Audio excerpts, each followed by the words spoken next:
जय जगन्नाथ सांग मैंने माई किचन भाई सुमित्रा चैनल को आपण मानक बहुत बहुत स्वागत। आज मु आपण आंब काकरार रेसिपी आनी आज आंब काकरार करके मुझे देखेबी ता भी बहुत इजी प्रोसेस रे। यहाँ ना बहुत ही भितर सफ्ट बाहर बहुत ही क्रिस्पी होती खाइबा को जमी टेस्टी आउ देहपाई भी बहुत ही हेल्दी। तो चलतु यार रेसिपी जाना ता पूर्व वीडियो को स्किप न कर लास्ट पर्यटन देखूँ जहाँफल आप रेसिपी बहुत भल भाव बुझीपारे। जदि भिडियोटी भल लगी निहाती लाइक करेंगे सांगसाथी और रिलेटिव को शेयर करेंगे।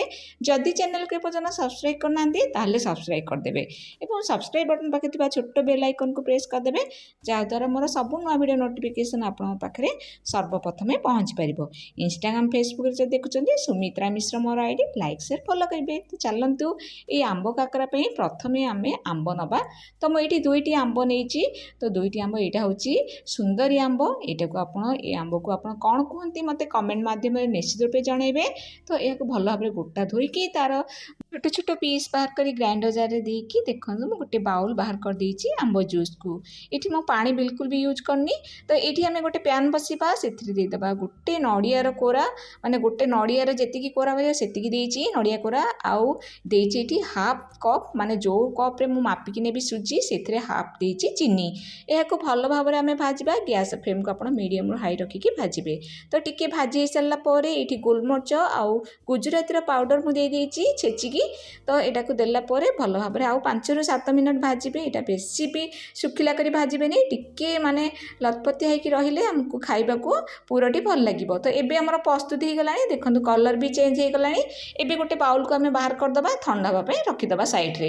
एबे गोटे गैस ऑन करके आम देदेबा कढ़ई बसैबा से गोटे बाउल देदेबा आंब जूस गोटे बाउल देदेबा पानी। तापर ये मो पान मधुरी गोटे टेबुल स्पून दे लुण टेस्ट हिसाब से दे आ चीनी ये नहीं जो बाउल मापिकी आम सुजी दबा से बाउल मापिकी मो अधा कप ए जंतुणी करने समय चीनी दे आम पूरा करने समय अधा यूज करछे। तो घी ये दे गोटे टेबुल स्पून घी दे देसी घी। तो देलापर आम ये कौन करवा ना भल भाव मिक्स करवा। जदि भी यार आंबर जेकोसी मानकर गुड़ा रही जाइतिबो तो यहाँ आमर माने सुजी जंतुणी करने समय पूरा भल भाव सीझीज।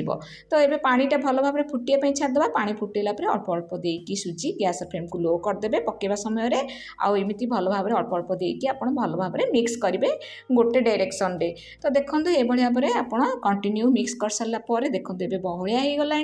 आ 5 ରୁ 7 मिनट सीझापी आम टे ढाकुणी घोड़ेदबा 5 ରୁ 7 मिनट पर आम गैस फ्लेम को पूरा संपूर्ण रूपे बंद करदबा। आ देखो ये आम प्रस्तुत हो गला जंतुणी। तो ये आम कौन करवा ये ठंडा हाँपाई काटदेवा। तो एपट सेपट कर उल्टे दबा उल्टे सारापर गोटे प्लेट रे आम यहाँ बाहर करदे ठंडा हाँपाई। ठंडा है आम अन्य प्रोसेस करवा। तो यहाँ टी मो पिति पातर एपट सेपट कर घाटी जहाँद्वारा कि टे बेगी शीघ्र ठंडा हो। तो ये ठंडा हो गला एबे कौन करवा हाथ में आम टे भल भाव तो बेसी ठंडा करें टे नख उषुम थी माने टे हल्का हल्का गरम थी सेमती। तो एमती पानी हाथ हो चकुड़ी पारे ना ना घी हाथ भी होगी चकुड़ी पारे। तो पानी हाथ होके भल भाव चकुड़ दूसरी टे चकुड़े सफ्ट हम जहाँद्वारा कि आम काकरा फाटबनी। तो ये भाव में आम कौन करवा भल भाव चकुड़ी देवा। या भितर आमर ठंडा हो नड़िया पुर देखो यहाँ मुझे न्यूट्रेलाइटर संप्रीति घी नहीं यहाँ खाइबा जमी टेस्टी आउ माने टेस्ट भी बहुत बढ़िया बास्ना भी यार बहुत बढ़िया। तो ये आम गोटे गोटे बॉल आकार नहीं आम गुड़ा जंतुणी रू तो नहीं एमती घी हाथ हो भल भाव गोल करदे तापर पूरा फ्लाट करदे करके कटोरी साइज रे माने करदे जोड़ा कि भितर आमर मोटा थी बाहर पट जाक आमर कौन हम ना पूरा पतला होकर रही। आम ये भरिकी दबा बेसी भी भरिकी देवेनि जो द्वारा कि फाटीज। तो ये मुझ स्पून रे जी रपर से देवे देकी टिके स्पून रे भल प्रेस करदे ना नहीं आंगुड़ी साहय भी आप प्रेस करेंगे। तापर एमती देखो मुझे देखा भिडियो एमती टे कुंच कुंच करके आम कभर करदे। तो तापर जहाँ एक्सट्रा आमर बड़का रोचे मुझे जंतुणी रू काढ़ी तापर आम पुणी राउंड शेप देवा पूरा सामान मिसई सारापर टे हाथ में आम फ्लाट करदे। तो ये आम काकरा प्रस्तुत हो गला सब गुड़ाक देखो ये भाव में आम प्रस्तुति करदेचे। तो कला भितर देखो केते सुंदर होती काकरा आ देखा जमी सुंदर ना सांग मैंने खाइबा भी सेमती टेस्टी लगे। ଆପଣ ଥରେ କରନ୍ତୁ, କେମିତି ଲାଗିଲା ମୋତେ କମେଣ୍ଟ ମାଧ୍ୟମରେ ନିଶ୍ଚିତ ରୂପେ ଜଣାଇବେ।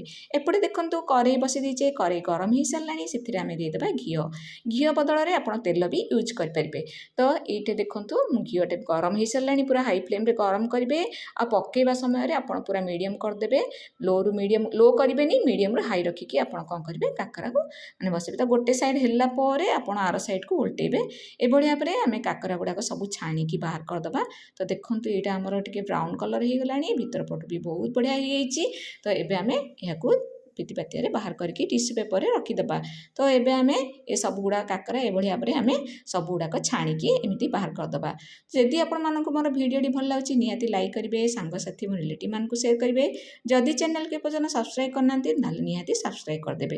ଆଉ ଯେଉଁମାନେ ମୋ ଚ୍ୟାନେଲ୍କୁ ନୂଆ ଆସୁଛନ୍ତି ସେମାନେ ସବସ୍କ୍ରାଇବ୍ କରିକି ଯିବେ। ଆଉ ମୋର ସବୁ ଭିଡ଼ିଓ ଆପଣମାନଙ୍କୁ ଭଲ ଲାଗୁଛି ନା ନାହିଁ ତାହା ମୋତେ କମେଣ୍ଟ ମାଧ୍ୟମରେ ନିଶ୍ଚିତ ରୂପେ ଜଣାଇବେ।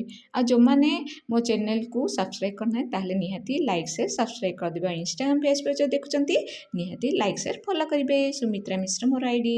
ତ ଏବେ ଚାଲନ୍ତୁ ସର୍ଭିଂ ପ୍ଲେଟ୍କୁ ବାହାର କରିଦେବା। ଆଉ ମୋର ପ୍ରସ୍ତୁତି ହୋଇଗଲା ଆମ୍ବ କାକରା। ଜୟ ଜଗନ୍ନାଥ, ଧନ୍ୟବାଦ।